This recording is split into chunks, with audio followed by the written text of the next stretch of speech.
Hi guys, so today I'm going to be filming the little video of the recipe for your second bonus work. Today we're going to be making nuddi. So nuddi is a form of gnocchi that is ricotta based, so cheese based. Traditionally, gnocchi is made with mashed potatoes and flour, egg, and obviously parmesan, but we're going to be doing an easier version. Traditional gnocchi can sometimes be missed because you overwork the dough or you mash the potatoes too much and it ends up just not working well. So nuddi is an easier version for those who are starting off. Homemade pasta is always a great choice to make when you want to make homemade meals. It's comforting, especially now with the colder weather. It's a great opportunity to make something delicious for your family. The recipe I'm giving you today is good for 4 people who have medium appetites, or you can also serve it as a side dish as well if you want to serve it with meat or some veggies. If you have really big appetites, I would double maybe the recipe if you want to make it for 4 people, but just regular appetites, you should have more than enough. Although it doesn't look like a lot, it's very filling, so you don't need that much to create it. So the basic thing we're going to be using is ricotta. I use Saputo Ricotta, Quebec company. You want to support Quebec industries. One thing I've noticed after making it quite a few times, you have the ricotta that is in the cheese section, and then in the dairy aisle where you have like the cottage cheese and all that, you also have another version of the ricotta that is gluten-free, okay? Don't ask me why. The gluten-free is less expensive, okay? The recipe is not gluten-free because we're using flour, but use whatever ricotta you want to use. The one that is on sale, use the cheapest version. So you're going to have to use 500 grams of ricotta. So you're going to put that in a bowl, okay? Ricotta is the cheese that also we use like in cannolis, often in lasagna as well. It's a very neutral cheese that can be used for salty or sweet. So it's a really great and versatile cheese, okay?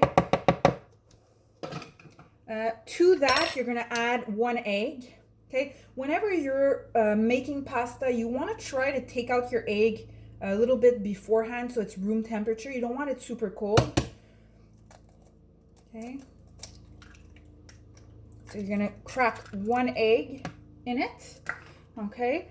You wanna add 1 cup of Parmesan cheese, any Parmesan cheese. The only thing is, if you use like the petals that are bigger pieces, you wanna grate it or chop it up in fine pieces. Even the Kraft variety works well because it's going inside of the mixture. If you are putting Parmesan on top of your finished product, I suggest using a better quality than the Kraft, just because the Kraft is quite salty, so it might overpower a bit the dish. So you're going to use 1 cup of Parmesan cheese, okay? For me, the basics of cooking should include a bit of onion or garlic always, because it just helps to enhance the flavor. So you're going to be using about a tablespoon or half a tablespoon, depending on your liking, of garlic. I use the minced garlic that comes in the jar. It's easy, it's quick, and it keeps for a long time in the fridge. Okay, so at this point, you want to start mixing. I use a fork because it helps break up the egg. It helps break up the ricotta with the Parmesan, okay? So you want to mix that until it's pretty smooth. Okay, it doesn't take a long time. I would not use a beater. Really work it by hand so that you can incorporate your flour well.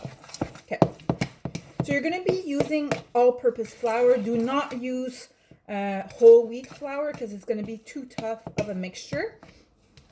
You're going to use up to 1 cup, okay? Why do I say that? Is I don't want you to dump all of the flour in one shot. I want you to slowly integrate. So put 1 cup in a bowl and slowly put flour into your mixture and mix it up.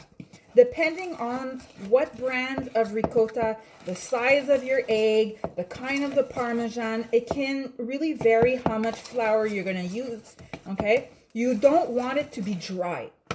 You want it to be able to hold its consistency as a dough, but not like the bread dough that we did in the first recipe. Okay. You want to mix it.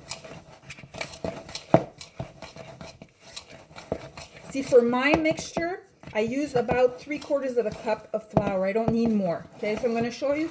This is the consistency. So it holds together when I shake it upside down, okay?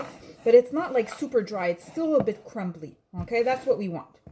So once you get to that step, what you're going to do is you're going to put some extra flour on a clean surface, obviously. I like working straight on my counter because it just goes better to roll the pasta. So you're going to put a little bit of the flour there. And then you're going to take like a ball size of the dough in your hands, okay? For those who wear expensive rings, take them off because they might get stuck in it. I never take off my rings. So you want to roll it a bit, roll it in the flour, and then you're going to create like a snake-like tube, okay? Don't squish it too much. So this is pretty much what you want to get. Okay, it doesn't have to be perfect. It doesn't have to be shaped equally all over. But when you're going to be doing from one tube to another, make sure they are equal, because once you're going to be cooking them, you want them to cook at the same speed and you want to have the same consistency in the end. Okay, so each tube, once you are done, okay, you're going to use a baking sheet to place your gnocchi. Okay, your nudis, excuse me. You want to put flour on your baking sheet so that the pasta does not stick to the baking sheet. No oil, please. Just a little bit of flour does the job. Okay? So I have my little tube. I'm going to back up so you guys can see. Each little tube, I want to cut it. Okay? In tiny little versions like this. Okay? You can leave them as is. If you want to be a little bit fancier, there is an official way of rolling nuddi or gnocchi. Okay, so you could take the time and roll every single one on a ridge of a fork. So when you cook it, the ridges will stay. Honestly, between you and I do it with potato gnocchi because they're a little bit more dense and the lines keep. But for nuddi, I just keep them like that. Okay. So you're going to do, I'll show you another one. You don't have to go super long. You can do just many little snakes, like I call them. Okay, so you want to roll them out. Try not to put too much flour because you don't want your nuddi to be too dense. Okay, so we cut that like that. Okay, so once again, little bite-sized versions that I place on my cookie sheet.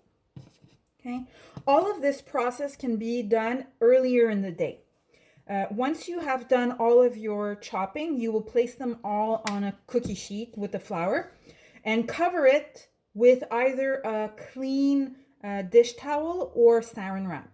Okay, at this point, you can keep the nuddi in the fridge until you're ready to cook. Once it's time to cook, I will show you that step a little bit later. You just take it out of the fridge directly and you can cook it directly in a pot of boiling water, okay? For those who want to be a little bit more flavorful, so I'm making the nuddi for my entire family. My kids are a bit picky, so I'm not adding any extra herbs. You can chop up some basil, some parsley. You could put even some chili flakes if you like something a little bit more spicy, okay? So you can add whatever flavoring, additional flavoring to your recipe, no problem.